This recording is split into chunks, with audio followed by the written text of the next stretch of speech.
Vừa phải soạn bài, vừa phải quay video, mệt thế không biết. Nghe ơi, Dạ. chị mua cả bim bim lẫn sữa chua cho em này. Ôi, em cảm ơn chị. Wow, chị Lan không chỉ xinh đẹp mà còn tốt bụng. Have you ever been in these situations when you really want to say both and or not only but also? But when you try to look into your memories and try to find the words that are quite similar to the English phrases, people don't actually seem to understand you.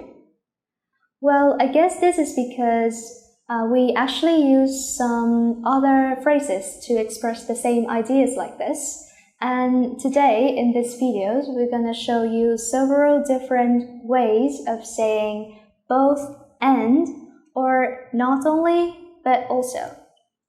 And before we start, I just want to quickly remind you that in Tiếng Việt Ơi, we're providing several different types of class. For example, online and offline classes and one-on-one and group class as well. And if you're interested in learning Vietnamese with us, then please register through this email. Okay, so let's start.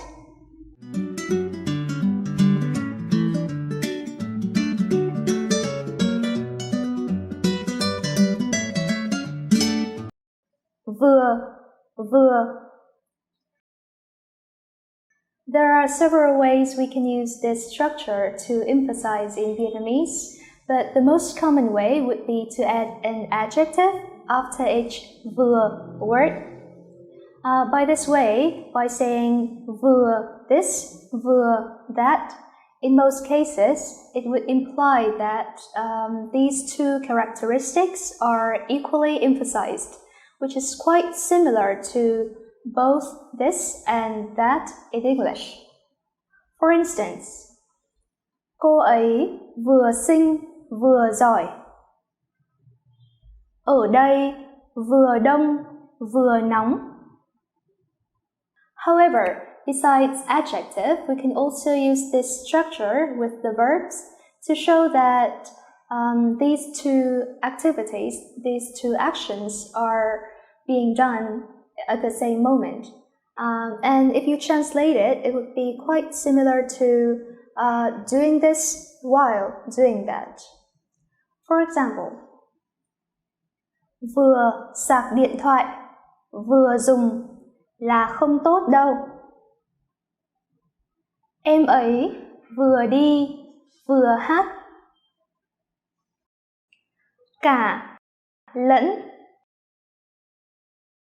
When translating this structure, then you will see that the meaning is still both this and that.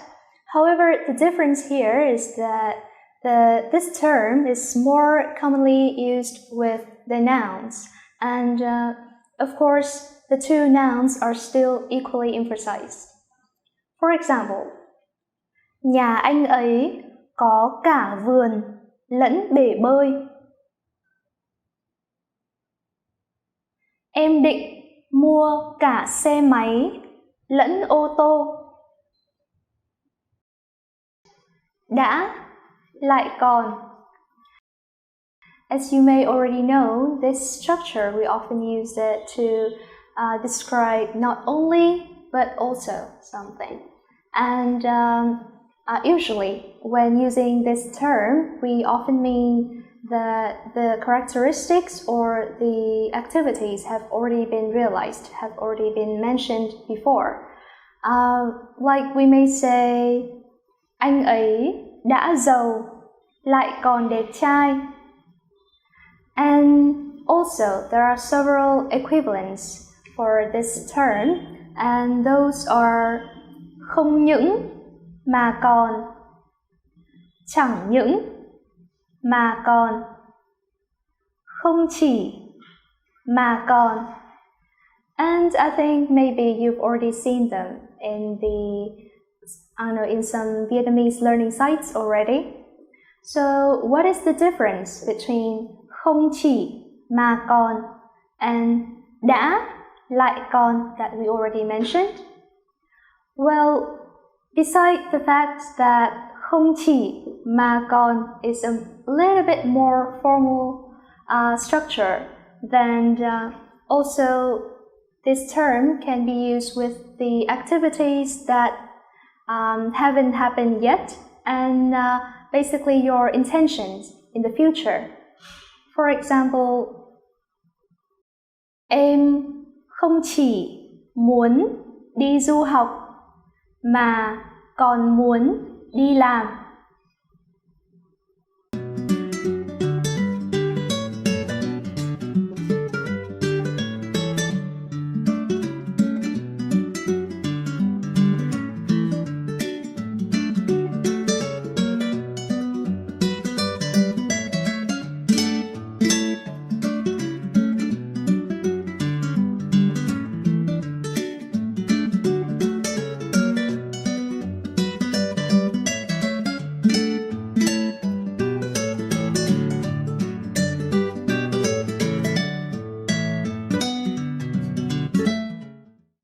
Okay, I hope you finished the exercises and you can find the answers down below on the description.